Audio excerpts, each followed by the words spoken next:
Bismillahirrahmanirrahim. Assalamualaikum warahmatullahi wabarakatuh. Alhamdulillahirrabbilalamin. Pada hari ini kita bisa bertemu lagi dalam mata kuliah sastra dalam pembelajaran sejarah. Untuk memulai perkuliahan pada hari ini, marilah kita bersama-sama melafazkan basmalah. Bismillahirrahmanirrahim. Pada hari ini kita akan mendengarkan presentasi singkat dari 5 orang mahasiswa yang telah mengirimkan PowerPointers-nya atau PPT-nya, yaitu Denis S. Putra, Elva R. Maulida, Indah P. Sari, M. Bagus Hidayatullah, dan Kiden B. Rafifaidillah. Masing-masing presenter diberi waktu 5 menit maksimal. Tanpa membuang waktu, mari kita dengarkan presentasi singkat dari Denis S. Putra. Denis, waktu Anda 5 menit, silahkan mulai dari sekarang. Baik, terima kasih. Selamat sore kepada teman-teman dan kepada Bapak dosen dan teman-teman semua. Saya Denis Surya Putra. Di sini saya akan menjelaskan mengenai analisis saya mengenai pertempuran Surabaya 10 November 1945 dalam cerpen Surabaya karya Idrus. Nah, apabila kita lihat begitu dalam novel ini menceritakan mengenai pertempuran Surabaya. Nah, fakta sejarahnya adalah bagaimana terjadinya begitu pertempuran Surabaya. Nah, latar belakangnya itu adalah mendaratnya pasukan sekutu dan Nika, Afnei dan Nika di Surabaya pada 29 Oktober pada 25 Oktober 1945. Nah, pasukan sekutu ini termasuk Inggris dan Belanda itu tergabung dalam RAPUI atau Badan Pemulihan tawanan perang gitu dan interniran. Nah, untuk tujuannya itu untuk melucuti senjata tentara Jepang dan membebaskan tawanan Belanda begitu dari kem-kem Jepang. Nah, namun lama-kelamaan di sini banyak begitu lama-kelamaan tindak Belanda dan Inggris begitu bertindak sewenang-wenang begitu terhadap masyarakat di Surabaya. Nah, makanya terjadi serangkaian pertempuran-pertempuran begitu di antara rakyat Indonesia dan pasukan sekutu ini. Makanya dan puncaknya itu adalah bagaimana Brigjen atau Brigadir Jenderal Malabi ini pada tanggal 31 Oktober 1945 ini terbunuh begitu. Seorang perwira tinggi dari Inggris ini terbunuh begitu. Nah, makanya pemerintahan atau pasukan sekutu ini melancarkan ultimatum terlebih dahulu begitu kepada rakyat Surabaya untuk meletakkan senjatanya paling lambat 10 November 1945. Namun sampai tanggal 10 November jam 6 pagi pun tidak ada seorang pun pejuang dari Surabaya yang datang menyerahkan diri. Nah, saat itu juga pasukan Inggris ini atau pasukan sekutu ini menggempur begitu kota Surabaya dari darat ataupun dan dari udara begitu. Nah, makanya banyak terjadi pertumpahan darah begitu dari rakyat Surabaya yang memakai masih senjata tradisional, mungkin ada yang masih memakai bambu runcing atau ada yang memakai senjata rampasan dari tentara Jepang juga ya bertempur begitu melawan sekutu. Namun lama-kelamaan ya pertempuran itu pun membuat rakyat Surabaya ini semakin menderita begitu. Nah, makanya banyak begitu masyarakat Surabaya ini yang melarikan diri gitu untuk menghindari pertempuran lainnya begitu ke daerah-daerah seperti Mojokerto. Nah, kaitannya dengan cerpen Surabaya ini yang ada dalam kumpulan cerpen dari Ave Maria ke Jalan Lain ke Roma yang dikarang oleh Idrus itu dalam cerpennya ini awalnya itu masyarakat Surabaya itu sangat bergembira begitu dengan adanya kemerdekaan. Makanya mereka itu dalam cerpennya itu menganggap bahwa ada Tuhan baru begitu, seperti senjata-senjata dan meninggalkan Tuhan lama. Nah, namun ketika peristiwa pertempuran Surabaya, mereka seperti masyarakat Roma yang diguncang oleh Gunung Vesuvius gitu dalam cerpen dari Idrus. Nah, makanya dalam cerpennya itu ya banyak menceritakan masyarakat Surabaya begitu yang menderita akibat perang. Nah, kaitannya dengan pembelajaran sejarah yang ada di KD 3.10, yakni menganalisis strategi bentuk perjuangan bangsa Indonesia dalam upaya mempertahankan kemerdekaan. Nah, novel atau cerpen ini sangat menjadi rujukan alternatif gitu bagi pelajar atau guru dalam pembelajaran sejarah. Karena di buku-buku paket itu ya hanya menceritakan bagaimana jalannya pertempuran gitu, tidak menjelaskan bagaimana realitas kehidupan masyarakat ya Surabaya begitu pada pertempuran Surabaya. Nah, mungkin hanya itu saja yang dapat saya sampaikan. Terima kasih. Assalamualaikum warahmatullahi wabarakatuh. Waalaikumsalam. Terima kasih Denis S. Putra. Presenter berikutnya Elva R. Maulida. Elva, waktu Anda juga 5 menit. Silahkan mulai dari sekarang. Assalamualaikum warahmatullahi wabarakatuh. Di sini Waalaikumsalam. saya akan memaparkan materi saya yang berjudul Kehidupan di Balik Revolusi tahun 1946 hingga tahun 1947 dalam novel Jalan Tak Ada Ujung karya Muchtar Lubis. Setelah proklamasi kemerdekaan, bangsa Indonesia tidak begitu saja berhenti menghadapi ancaman dan gangguan. Berbagai pertempuran terjadi di berbagai daerah dalam upayanya untuk mempertahankan kemerdekaan. Pada tahun 1945 hingga 1949 merupakan periode revolusi yang dipandang sebagai suatu tekad nasional. Ini juga dikenal sebagai revolusi fisik, yakni periode yang menentukan masa depan bangsa Indonesia tentang perjuangan rakyat Indonesia dalam mempertahankan kemerdekaan Indonesia yang telah diproklamirkan. Nah, dalam pembelajaran sejarah Indonesia, materi ini termasuk dalam materi strategi dan bentuk perjuangan bangsa Indonesia dalam upaya mempertahankan kemerdekaan dari ancaman sekutu dan Belanda. Nah, selain dari buku ajar atau modul belajar yang dijadikan sumber pengetahuan, karya sastra juga dapat dijadikan sumber belajar bagi siswa. Nah, yaitu contohnya adalah novel. Salah satu novel yang mengangkat tema tentang revolusi Indonesia ialah novel karya Muchtar Lubis yang berjudul Jalan Tak Ada Ujung. Nah, dalam novel ini mengambil waktu tahun 1946 hingga 1947 yang dicekam oleh ketegangan. Ketegangan antara kelompok pemuda-pemuda pejuang kemerdekaan dengan berbagai kesatuan tentara sekutu. Nah, selama masa revolusi ini juga berdampak pada kehidupan setiap orang gitu, memunculkan adanya kemiskinan, kesusahan, kesengsaraan, dan ketakutan. Di antara pemuda itu, dalam novel ini digambarkan ada sosok tokoh bernama Isa.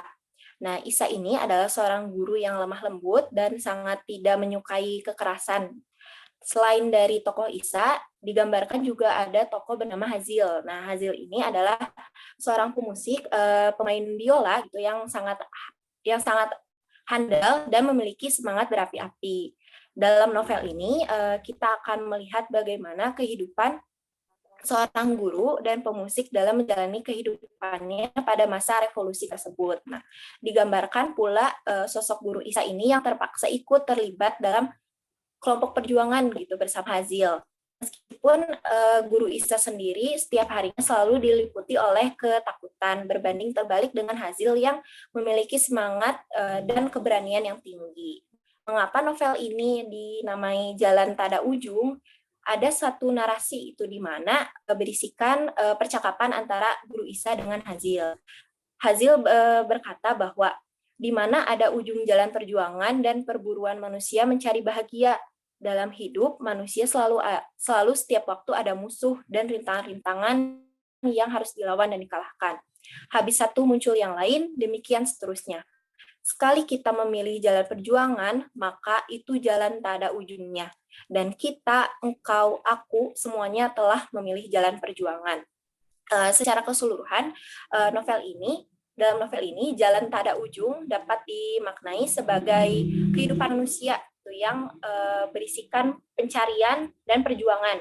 Ketika manusia mendapatkan suatu kebahagiaan, kelak akan muncul persoalan atau masalah serta rintangan baru yang dapat menguji mereka di kemudian hari. Demikian pemaparan dari saya. Mohon maaf apabila ada kekurangan. Terima kasih. Wassalamualaikum warahmatullahi wabarakatuh. Waalaikumsalam warahmatullahi wabarakatuh. Oke, terima kasih Elva R. Maulida. Presenter berikutnya adalah Indah P. Sari. Indah, waktu Anda 5 menit juga. Silahkan mulai dari sekarang. Ya, bismillahirrahmanirrahim. Assalamualaikum warahmatullahi wabarakatuh. Di sini Waalaikumsalam. Di sini saya akan mempresentasikan mengenai peristiwa pemberontakan PKI Madiun 1948 dalam novel Orang-orang di Persimpangan Kiri Jalan karya Sohoki. Pemberontakan PKI Madiun ini merupakan salah satu peristiwa penting dalam sejarah revolusi Indonesia yang terjadi pada bulan September hingga Desember 1948. Peristiwa ini diawali dengan diproklamasikannya Negara Republik Soviet Indonesia pada tanggal 18 September 1948 di Madiun oleh seorang tokoh Partai Komunis Indonesia bernama Musso. Nah, tujuan PKI melakukan pemberontakan di Madiun ini diantaranya yaitu satu, PKI ingin mendirikan pemerintahan sosialis yang berasaskan Marxisme-Leninisme di Indonesia yang berawal dari Madiun. Yang kedua, PKI ingin mencari massa untuk menentang Soekarno-Hatta dan menghancurkan siapapun yang ingin menghalangi tujuannya. Yang ketiga, PKI ingin menguasai negara Republik Indonesia dan merubah sistem pemerintahan yang diawali dari pemerintahan di Kota Madiun. Perlu diketahui ketika itu kondisi masyarakat Indonesia, khususnya yang tinggal di daerah pedesaan, masih diwarnai dengan kultur buta huruf, buta informasi, tidak fasih berbahasa Indonesia, terbelenggu oleh kemiskinan, kebodohan, dan keterbelakangan. Kondisi tersebut dimanfaatkan oleh FDR dan PKI dalam mewujudkan tercapainya Republik Soviet Indonesia yang berhaluan komunis. Namun pada akhirnya pemberontakan ini berhasil ditekan dengan adanya pasukan Siliwangi yang melawan pasukan FDR. Butuh waktu sampai akhir November sebelum pasukan gerilyawan FDR ini dikalahkan. Dalam proses tersebut, Musso terbunuh pada tanggal 31 Oktober 1948. Peristiwa pemberontakan PKI Madiun ini diangkat oleh Sohoki sebagai salah satu karyanya berbentuk novel dengan judul Orang-orang di Persimpangan Kiri Jalan. Novel ini diangkat dari skripsi Sohoki dengan judul Simpang Kiri dari Sebuah Jalan, Kisah Pemberontakan PKI Madiun September 1948. Novel ini terdiri dari 6 bab yang diawali dengan menjelaskan latar belakang dari tokoh-tokoh komunis pada saat itu, baik dari dalam negeri maupun luar negeri. Tokoh utama dari pemberontakan yang diceritakan dalam novel ini adalah Musso. Namun selain Musso disebutkan juga tokoh-tokoh lainnya seperti Tan Malaka, Sultan Syahrir, Amin Syarifuddin, Alimin, dan Sarjono. Sohoki berpendapat bahwa pada awal abad 20 terjadi krisis pemikiran pada banyak pemuda di Indonesia, sehingga menjadikan diri mereka menjadi revolusioner dan radikal. Kemudian selanjutnya Sohoki menyebutkan bahwa ketika itu Kabinet Hatta I menerapkan kebijakan RERA mulai 27 Februari 1948. Kebijakan RERA ini diterapkan setelah Kabinet Amir Syarifuddin dilengsarkan karena dianggap merugikan Republik Indonesia pada perjanjian Renville. Selain itu, Sohoki juga membatasi tulisannya dalam pergolakan internal di tengah-tengah PKI, di mana ketika itu PKI pecah menjadi beberapa kubu. Selain itu, adanya intervensi dari pihak asing dalam pemerintahan Indonesia menimbulkan kekecewaan pihak-pihak yang menginginkan revolusi Indonesia. Hal tersebutlah yang disinyalir sebagai cikal bakal dari pemberontakan PKI Madiun tahun 1948. Kondisi masyarakat dan kondisi sosial sebelum pemberontakan ini terjadi juga dicoba untuk dijabarkan oleh Sohoki dalam novelnya. Ia menjelaskan bahwa kondisi masyarakat bawah yang tertekan dan frustasi ini dilihat oleh tokoh-tokoh PKI yang kemudian mencoba untuk merebut pemerintahan yang sah di Madiun. Tokoh komunis kemudian menamai pemerintahan Madiun dengan Front Nasional atas ide dari Musso, yaitu pemerintahan dari bawah yang berakar dalam masyarakat. Nah, meskipun Musso ini dianggap sebagai tokoh utama dalam peristiwa ini, namun dalam novel ini dijelaskan bahwa ketika pemberontakan di Madiun terjadi, ditandai dengan diproklamirkannya pemerintahan Front Nasional dan Musso sendiri justru sedang tidak ada di tempat kejadian. Salah satu tokoh PKI yaitu Suripno juga menyampaikan bahwa PKI tidak bermaksud untuk meletuskan pemberontakan, apalagi kudeta, karena petingginya sendiri justru sedang sibuk dengan reorganisasi dan fusi partai PKI yang terpecah belah. Dalam novel Orang-orang di Persimpangan Kiri Jalan ini, Sohoki tidak meninggalkan sisi objektifnya dari sebuah cerita sejarah itu sendiri. Secara isi dalam novel tersebut pada halaman 293 yang berbunyi, "Engkau tahu siapa saya? Saya Musso. Engkau baru kemarin menjadi prajurit dan berani meminta supaya saya menyerah dengan engkau. Lebih baik meninggal daripada menyerah, walau bagaimana saya tetap merah putih. Karena prajurit ini memang tidak bermaksud menembak mati Musso, ia lari ke desa di dekatnya. Sementara itu pasukan-pasukan bantuan di bawah Kapten Sumandi telah datang. Muso bersembunyi di sebuah kamar mandi dan tetap menolak untuk menyerah. Hingga pada akhirnya Muso ini ditembak mati dan mayatnya dibawa ke Ponorogo, dipertontonkan kemudian dibakar. Nah, dengan adanya sudut pandang yang berbeda mengenai pemberontakan PKI Madiun 1948 dalam novel ini, maka novel ini dapat dijadikan sumber belajar tambahan sejarah Indonesia kelas 12 mengenai perjuangan menghadapi pergolakan dalam negeri. Mungkin cukup sekian yang dapat saya sampaikan. Terima kasih. Mohon maaf apabila terdapat kesalahan. Wassalamualaikum warahmatullahi wabarakatuh. Waalaikumsalam warahmatullahi wabarakatuh. Oke, terima kasih Indah Pesari. Presenter berikutnya M. Bagus Hidayatullah. M. Bagus, waktu Anda 5 menit juga. Silahkan mulai dari sekarang. Baik, Assalamualaikum warahmatullahi wabarakatuh. Salam. Di sini saya akan mempresentasikan atau menjelaskan tentang tema yang saya bawa, yaitu tentang nilai-nilai patriotisme pada pertempuran 10 November 1945 di Surabaya dalam novel Neraka di Timur Jawa. Nah, seperti yang kita ketahui bahwa pertempuran 10 November 1945 di Surabaya merupakan salah satu pertempuran paling hebat selama revolusi.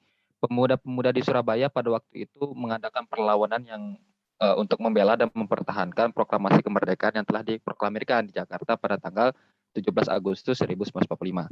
Bisa dibilang latar belakang pertempuran ini dimulai ketika kedatangan Afney, Avil Force Central East Indies pada tanggal 25 Oktober 1945. Namun rupanya Afney juga membawa sebuah misi khusus gitu ya, di mana ingin mengembalikan Indonesia kepada administrasi pemerintahan Belanda sebagai negeri jajahan Hindia Belanda yang disebut sebagai NICA, Netherlands Indies Civil Administration. Nah, untuk novel Neraka di Timur Jawa ini itu mengisahkan tentang rasa patriotisme para pemuda di Surabaya pada saat itu. Ada beberapa tokoh pemuda yang diangkat pada novel ini, yaitu seperti adanya Abimanyu, Idrus, dan Tigor. Nah, Abimanyu adalah seorang pemuda yang pelajar gitu. Sedangkan Idrus dan Tigor itu adalah pemuda yang berasal dari salah satu persatuan pemuda militan, para pejuang lah, para pemuda pejuang gitu. Nah, kisah sejarah yang diangkat dalam novel ini ada beberapa di antaranya yang juga sangat berkaitan dengan pertempuran 10 November di Surabaya, yaitu misalnya seperti ada peristiwa masalah tentang hotel Oranye, yaitu hotel Yamato, peristiwa kedatangan Soekarno dan beberapa petinggi Republik yang datang ke Surabaya saat itu. Dan juga yang pasti adalah pertempuran di Surabayanya sendiri. Nah, untuk dinilai-nilai patriotisme yang terkandung dalam novel ini yang saya kaji ada beberapa hal, misalnya seperti rasa cinta tanah air. Nah, dalam rasa cinta tanah air ini ada di halaman 16 ketika saat itu di dalam sebuah gedung para pemuda melakukan sebuah pertemuan di mana setelah diakhiri pertemuan tersebut mereka menyanyikan lagu Indonesia Raya dan menggaungkan kalimat merdeka gitu. Nah, lalu ada juga sifat pantang menyerah, di mana sifat pantang menyerah ini ada terjadi dalam sebuah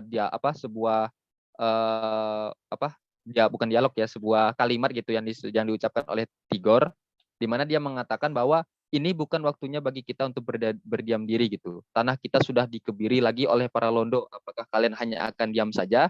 Lalu Tigor mengatakan tidak gitu. Jadi di dalam kalimat tersebut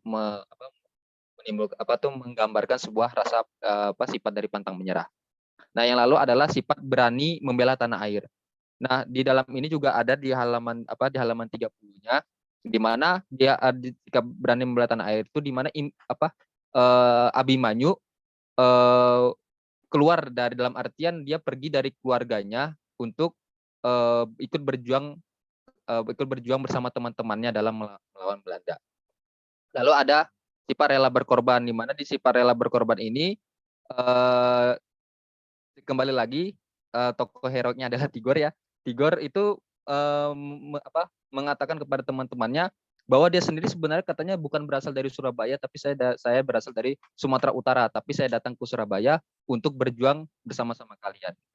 Jadi itu ada beberapa nilai-nilai patriotisme yang saya dapatkan.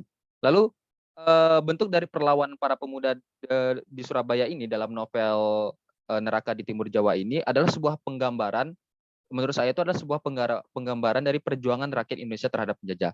Ini juga menggambarkan dari namanya perang gerilya ya gitu, bahwa sesungguhnya perang itu berasal dari rakyat sendiri gitu, rakyat yang ikut berjuang juga, bukan hanya sekedar angkatan bersenjata, tapi rakyat juga ketika saat itu di Surabaya, terutama di Surabaya, ikut dalam membela tanah air.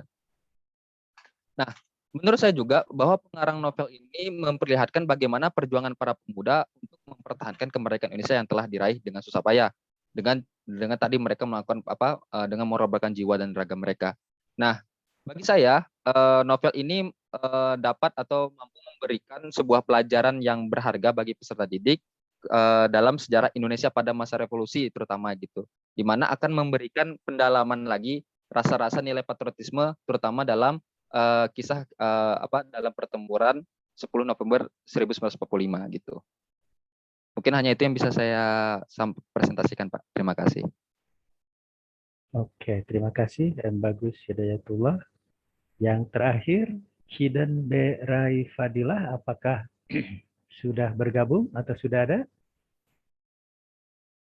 Tidak ada ya? Oke, kita tinggalkan. Oke, sebelum saya memberikan komentar, pertama kepada mahasiswa yang lain, silahkan mulai menuliskan komentar singkatnya untuk dikirimkan kepada WhatsApp group. Tidak harus menunggu selesai komentar saya. Sementara Pak Esa pada hari ini masih ada kegiatan mengawas, jadi beliau hanya bisa membuka Zoom, belum bisa memberikan komentar karena ada tugas lain dari Prodi, dari program studi. Oke, saya ingin memberikan komentar ya secara umum dulu, seperti yang saya katakan sebelumnya, bahwa mata kuliah ini sesungguhnya Anda harus menumpukan pertama kepada peristiwa sejarahnya dulu. Ya. Tapi karena peristiwa sejarah itu hanya berdasarkan fakta, dan fakta-fakta itu kalau diceritakan kering sifatnya, tidak menarik, maka perlu dibantu oleh novel sejarah. Di mana novel sejarah itu kaya dengan dialog para tokohnya, apakah tokohnya itu nyata atau imajinatif, termasuk biasanya penggambaran suasana. Penggambaran suasana, penggambaran rumah, dan sebagainya. Itu yang dalam fakta-fakta sejarah kadangkala kurang muncul. Kalau kita lihat proklamasi kemerdekaan misalnya, kita hanya bisa melihat teks proklamasinya saja. Tapi seperti apa dialog Soekarno dengan Muhammad Hatta sebelum proklamasi, sesudah proklamasi, kita tidak tahu kalau berdasarkan fakta-fakta sejarah. Nah, novel sejarah biasanya mengisi kekosongan itu. Jadi itu yang harus Anda sadari dan harus Anda lakukan dalam analisis. Jadi pertama, seperti apa peristiwa sejarahnya. Yang kedua baru dibumbui, dilengkapi supaya menarik peristiwa sejarah itu dengan karya sastra. Dalam hal ini adalah novel sejarah. Ya. Secara umum masih belum seperti itu. Anda masih fokus menceritakan novel. Ya. Novel itu adalah karya imajinatif pengarangnya. Ya tentu berdasarkan hasil bacaan. Ya. Jadi karena karya imajinatif kadangkala ada tokohnya yang real, ada juga yang tidak real. Itu yang harus Anda sadari. Ya. Jadi kalau Anda memahami novel sejarah bukan berarti itu peristiwa sejarah.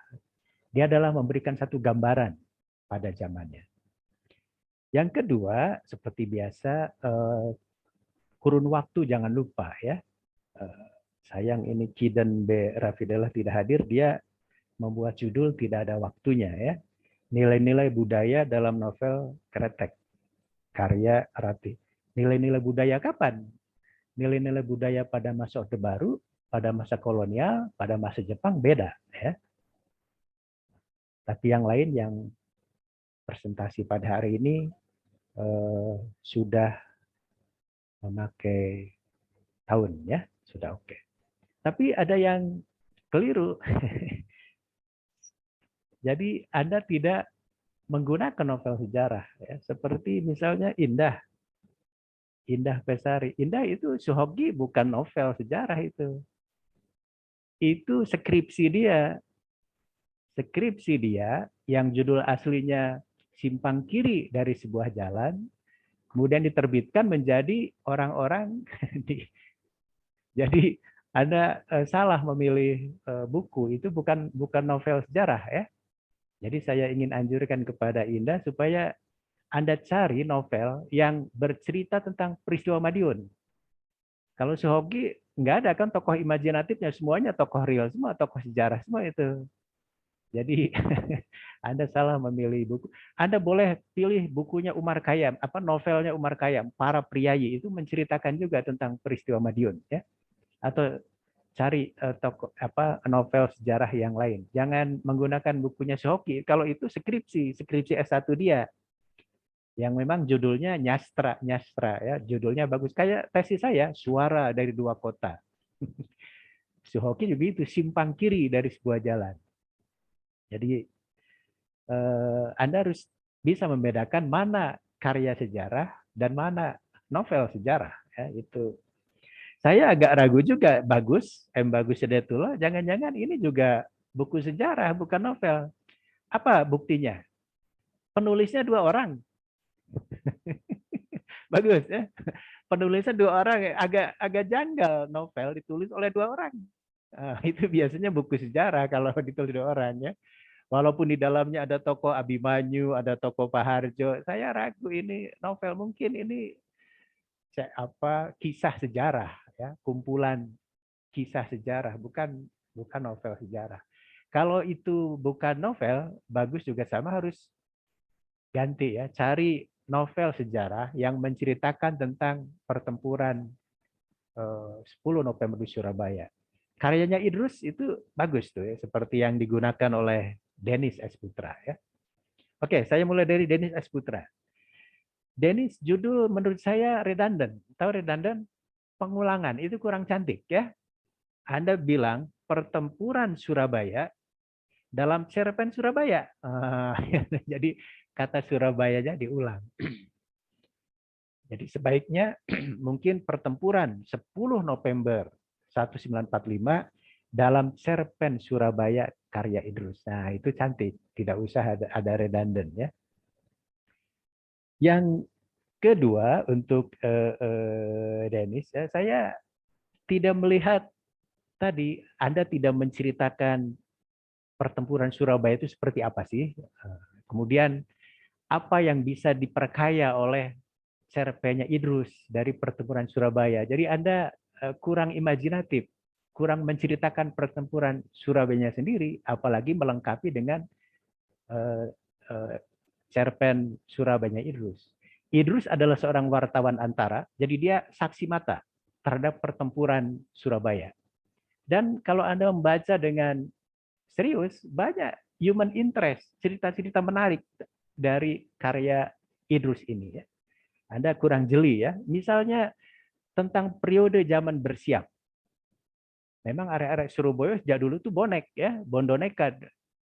Jadi bagaimana euforia pemuda itu begitu semena-mena menangkap seorang istri pejabat, istri pamong praja yang dituduh mata-mata nikah, diinterogasi, dipukuli dengan alasan sederhana, kata Idrus, karena dia memakai selendang merah, roknya biru, selendang merah, bajunya putih, slopnya, sepatunya biru.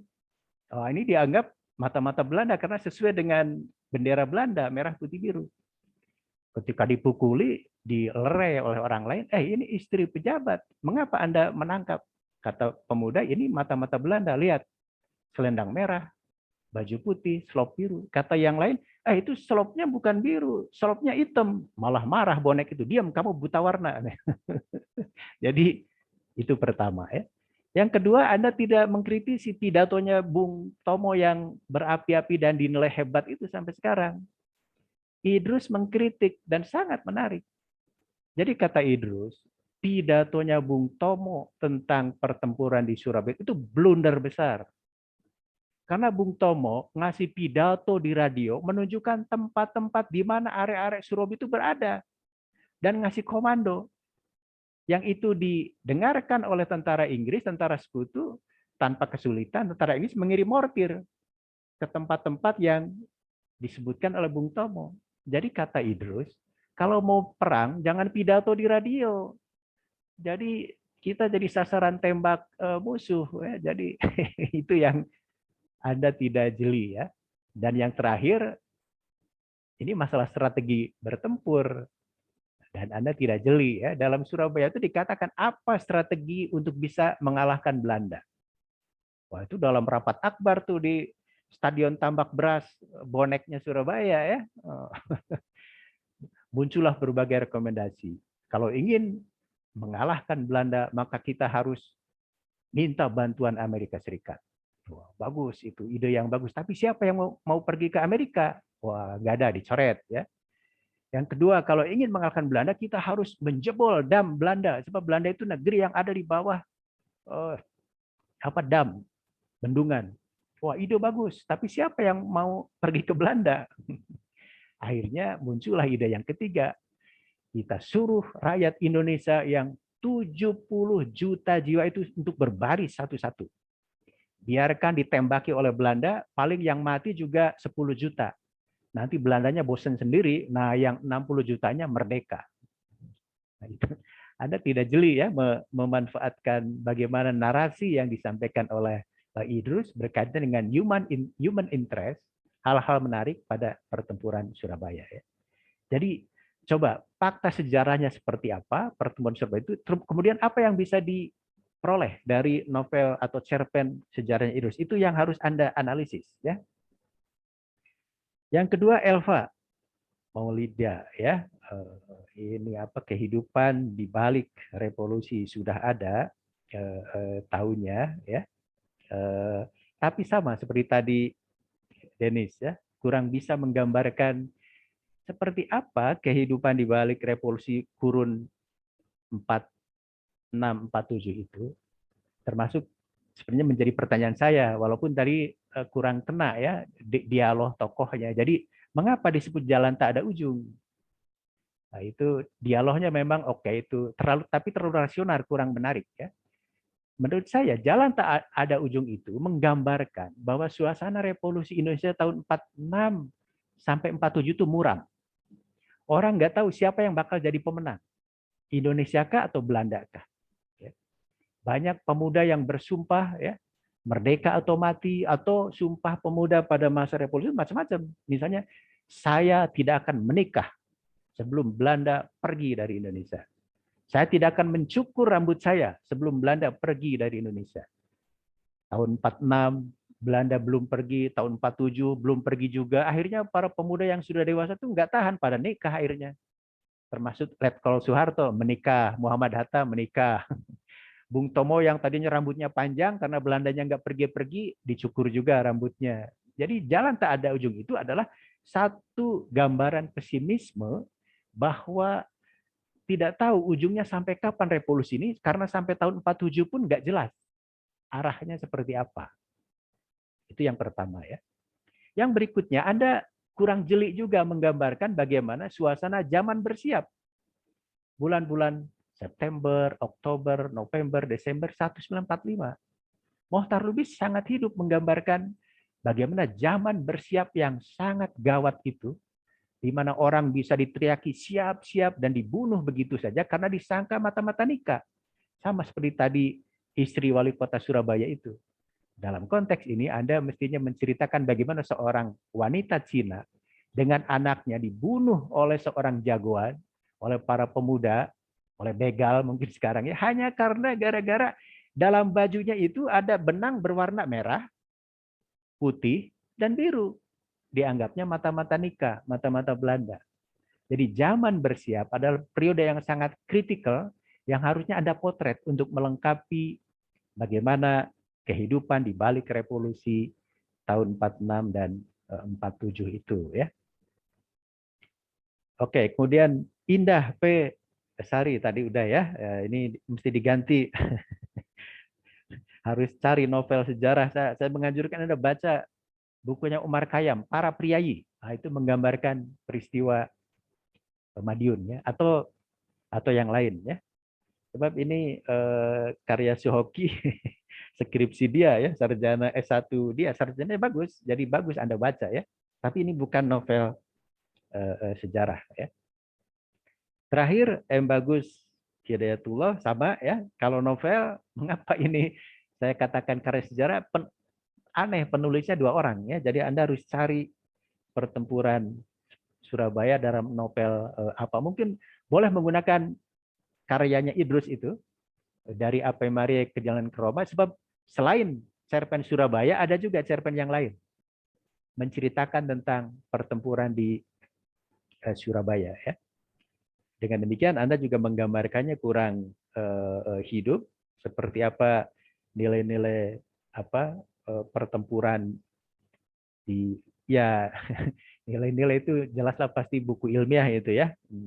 Termasuk juga perdebatan atau beda pendapat antara Abimanyu dengan Pak Harjo, justru yang diperdebatkan aneh ya, belum menggambarkan zamannya. Pak Harjo ingin menyambut kedatangan Belanda, Abimanyu ingin menentang Belanda, bukan itu isu utama dalam pertempuran di Surabaya.